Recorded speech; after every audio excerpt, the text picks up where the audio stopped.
Hi, how are you? This is the um, PowerPoint presentation for Chapter 5. Okay, so let's get started.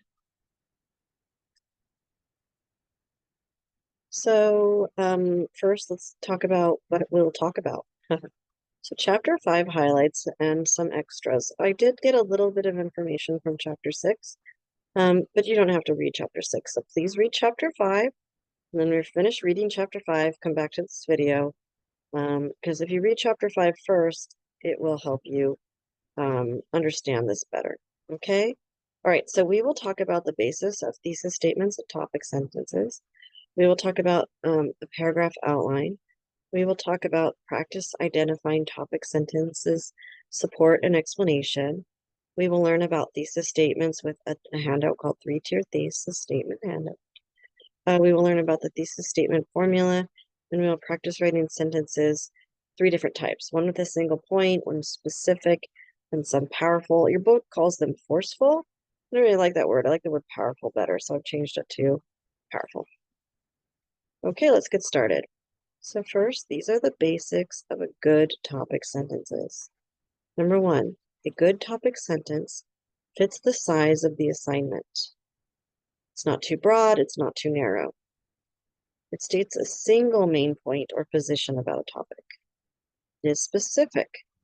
And then most importantly, it is something you can show, explain, or prove. And it is a forceful, or I changed it to powerful statement. So we are going to go to practice 2. You do not have to write anything down. This is just practice for us together, okay?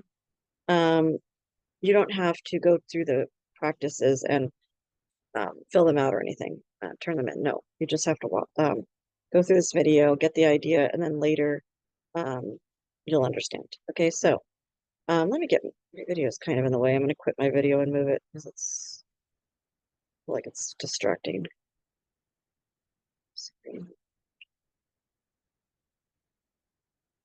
Just like turn video off. Oh, okay, like to share. Sorry, I know you guys love it when I do that. Sorry. All right, back to business. All right, so in each of the following sentences, underline the topic and highlight the yellow, make it yellow highlighter, right? The main point about the topic. Okay, so here we see our example is Rosie the Riveter was the symbol of working women during World War II. So remember, our topic is just the one thing that it's about, and the main point about the topic is what you're commenting about the topic, what you're telling about the topic, what you're explaining about the topic. Okay, so here's our example. Rosie the Riveter is the topic and was the symbol of working women during World War II. We're saying this about this topic. Okay, so for the next one, it's discrimination in the workplace is alive and well, right? So what is the topic there? Right, discrimination in the workplace. This is the topic. And what are we saying about that topic? It's alive and well. Actually, this is an example of slang, so we shouldn't use that. So we should say different words, but this is just an example of the book that I did use.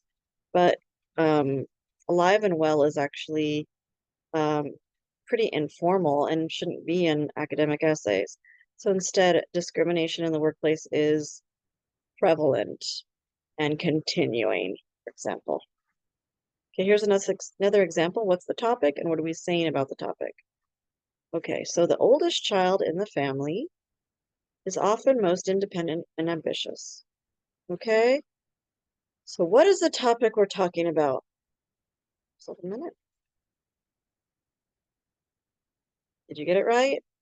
The oldest child in the family. That's the topic. The oldest child in any family, right? And then what are we saying about that topic? That this person is often the most independent and ambitious. Totally don't agree. How about you guys?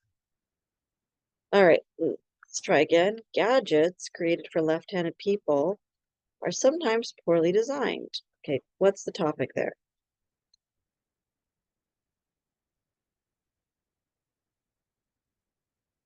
So it's not just gadgets, because it's specifically these gadgets that are created for left-handed people, okay? So that whole thing is our topic. And what are we saying about our topics are sometimes poorly designed. Our next one, this is an old book, but it still rings true because I believe this is true. Presidential campaigns bring out dirty politics. What's the topic?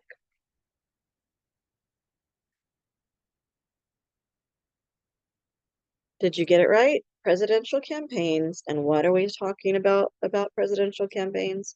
Bring out dirty politics. Okay, what's the topic here? Companies that default on their employees' pensions should be taken to court.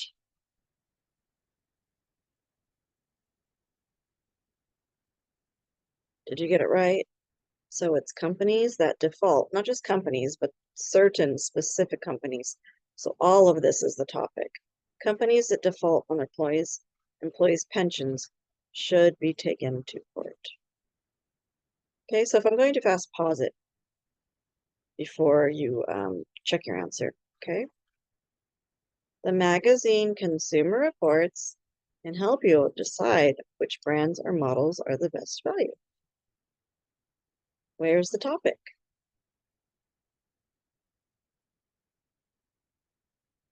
Did you get it right? The magazine Consumer Reports. So we're talking about this magazine. Consumer Reports can help you decide which brands, what can it do? What are we talking about? What can it do? What are we explaining about it? What are we commenting about it? It's this, can help you decide which brands or models are the best value. Okay, so paragraph outline. For the A.L. class, we are going to do a lot with this in class. But it is an expansion of the pie paragraphs. Now, this one is the same thing. Point, information, and explanation, but it just gave more details with primary support 1, primary support 2. Okay, so let me go over it. So this is a very good example of how you should write your paragraphs. So you should have your topic sentence, one sentence of tell me, 6 sentences of information, show me, or the support. So primary support 1 are major ideas that support the main point, and then a supporting detail are details that explain how these details support the main point, okay? So these will all be the same pattern. And then finally you have that E, remember the pie crust on the top, the juicy inside of the pie, and then the crust again. The explanation, the so what, what's the significance? So you can have an observation about this, you can make a call to action about this, or you could have a final message about your topic. So let's practice. So you can, again, you may push pause on the video and take time. But what we're doing here, we're going to find the topic sentence, the support, and the concluding sentence. Okay, so I will read it for you. But if you'd like just to pause it, that's what also works. So please find the topic sentence, support, and concluding sentence.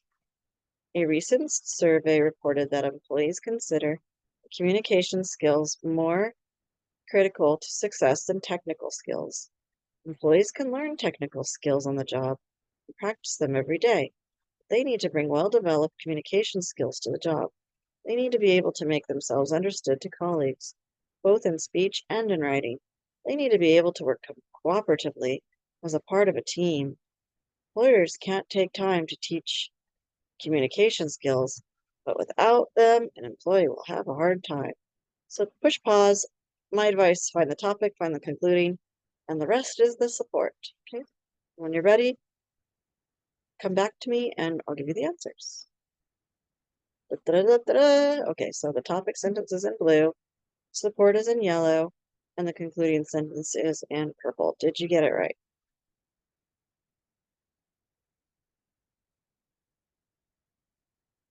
You can always pause the video to double check. Okay, so we're going to practice writing sentences with a single point. So a typical error that happens is that sometimes students write more than one point, but we want to make sure we're nice and focused and that each paragraph has its own single point. So this is from the book. It's one of the practices. It says put an X or put a check mark if it's good. I just wrote, you'll see what I did. So I put an X if it had too many points, right? So here's our example. Shopping at secondhand stores is a fun way to save money and you can meet lots of people. So you see that it has 2 points. Sorry, it's in yellow, kind of looks funny because it's like together, but this is a point one and it's point two. We don't want 2 points. We want a single main point. So this is not a good example of a topic sentence. It has too many. So here's one. What do you think? An X or a check? My younger sister, the baby of the family, was the most adventurous of my 4 siblings. So is it good, only 1 point, or does it have more than 1 point? It's good. No, so I didn't put an X. It's good because all this is extra information about her, right? They're just giving extra information about the sister. It's still about 1 point. And then she's the most adventurous. This is a good single point sentence. The next one, political campaigns are often nasty and the voting ballots are difficult to understand. What do you think? Does that have more than 1 point? Only 1 point. It's not good. And then I rewrote it just to have 1 point. So sorry, it's very sensitive. So you could either say political campaigns are often nasty, the first point, or in political campaigns, voting ballots are difficult to understand. But you can't have both. Both of them are fine, not together. So if you could either do it this way or make that 1 point. But that is not good. That does not have a single point. Okay, does this have a single point? My brother Bobby is incredibly creative and he takes in stray animals. What do you think? Not a good single point, okay? It has 2 points, creative and animals. We could also say, to rewrite it, I wrote, my brother Bobby is incredibly creative. You could also have written, my brother Bobby takes in stray animals, okay? But you can't have both. Next. Unless people can serve voluntarily, we will deplete our supply of water. Okay. What do you think? Is this okay? Does it have 1 point or more than 1 point? It's fine. It's fine. Because we're just saying if we don't do this, this will happen. But we're still talking about 1 point. Okay, so the next thing I want you to make sure that you do is write sentences that are specific. So let's go through this. So here's an example of a very vague thing. Marriage can be wonderful. So what does wonderful mean, right? So the example from the book of the rewrite is marriage to the right person can add love, companionship, and support to life. This also sets up your paragraph very nicely because the first time you're going to talk about, first sentence, you're going to talk, sorry, first support, you're going to talk about love. Second support, you're going to write companionship. Third support, you're going to write support to life. Okay, so, oh, I didn't do it right. Well, it's okay. I thought I did it where it had animations, but that's all right. Our example is my job is horrible. That doesn't give us any details. It's just not specific. It's very vague. Instead, you want to write something more specific. So this is just an example, but working conditions at Dee's restaurant are deplorable. And you could give examples. The sinks are broken. The bathrooms are disgusting. Well, my boss doesn't give us correct breaks. So there you go. This is much easier to support, much clearer and more specific. I am a good worker. Well, what does that mean? So give some, oh, sorry. So give some specifics. For example, I am an efficient waiter because I can remember orders, carry heavy plates, treat customers well. Okay, so you see how much more specific this is? The next one, this place could use a lot of improvement. So first of all, which place?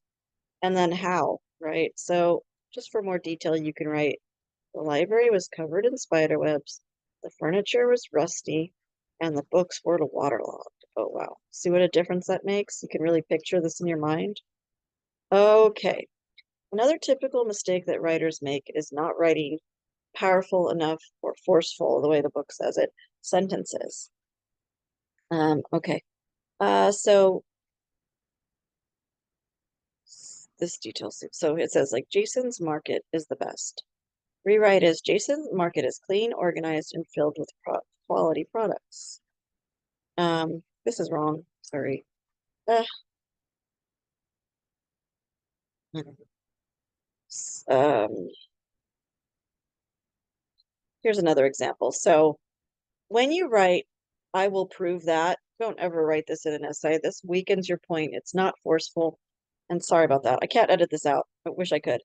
This is not right. This is another example. So let me explain here. Sorry. That one was more of a specific one. So I messed up on the slides. Sorry.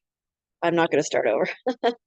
But what I will do is tell you that this is an example that it's not forceful. When we use words like I will prove, or I think, or I believe, or in my opinion, that weakens your argument. That makes you look weak. It's not forceful. So instead, just say it how it is. So a weak way to say it is, I will prove that drug testing in the workplace is an invasion of privacy. Don't say that. Instead, say the thing you want to say without using these words that weaken. Be forceful. Drug testing in the workplace invades employees' privacy. Okay. So the next one, this school does not allow cell phones in class. First of all, that's just a fact, right? Doesn't give any kind of opinion. And so here we see that these people, this rewrite is better because it's forceful. Cell phones should not be allowed in class because they distract students. Okay. We also added a little bit more of specific, but should not be allowed. That's forceful. That's powerful. Understand what the person is arguing. So please don't ever put think in an essay. Promise me. Do never, ever, ever say, I think. I think. No, it's weak. It's not good. It's called hedging. It's like, just tell me what you think. Don't say, I think. It makes it not forceful. I strongly think I deserve a raise. No, no, no. Better way to do it would be, because I work hard, complete all my work on time, and have received positive work evaluations, my boss should approve a pay raise.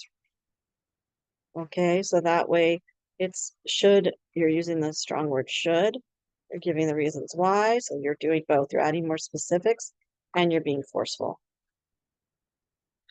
Nancy should be the president of the Students Association. So this one could even be more forceful because it doesn't have any information, right? So we're doing both here. We're adding more forceful wording and we are adding more details. So Nancy is the most deserving of the position of the president of the Students Association because she has good grades, good communication skills, and is very organized. Also, you see, if you write these nice, good, clear topic sentences with specific information, it makes it much easier. Then you're going to write about good grades. Then you're going to write about good communication skills. Then you're going to write about how she's very organized and why this means she deserves it. So if you get those nice, detailed, and forceful topic sentences, paragraph writes itself. There's another one. I think my neighborhood is nice. Again, promise me. I will never, say Professor Rogers, I will never write I think in an essay. Please. All right, so it's not forceful, it's weak, it's called hedging, like I said. Never ever write I think, I feel, or I believe in an essay, an academic essay. So just say it. My neighborhood is ideal. And also nice is a very vague word, so maybe you want to change that. My neighborhood is the ideal place to raise a family because oh no, because it is safe and close to stores and good schools. And again, you see that this topic sentence will write itself. Talk about the safety, talk about the proximity to stores and good schools. That's it. Congratulations, you have finished chapter 5. Okay, so remember, we really didn't do much with chapter 6. You don't have to read it. But when you're finished with this, you should go to,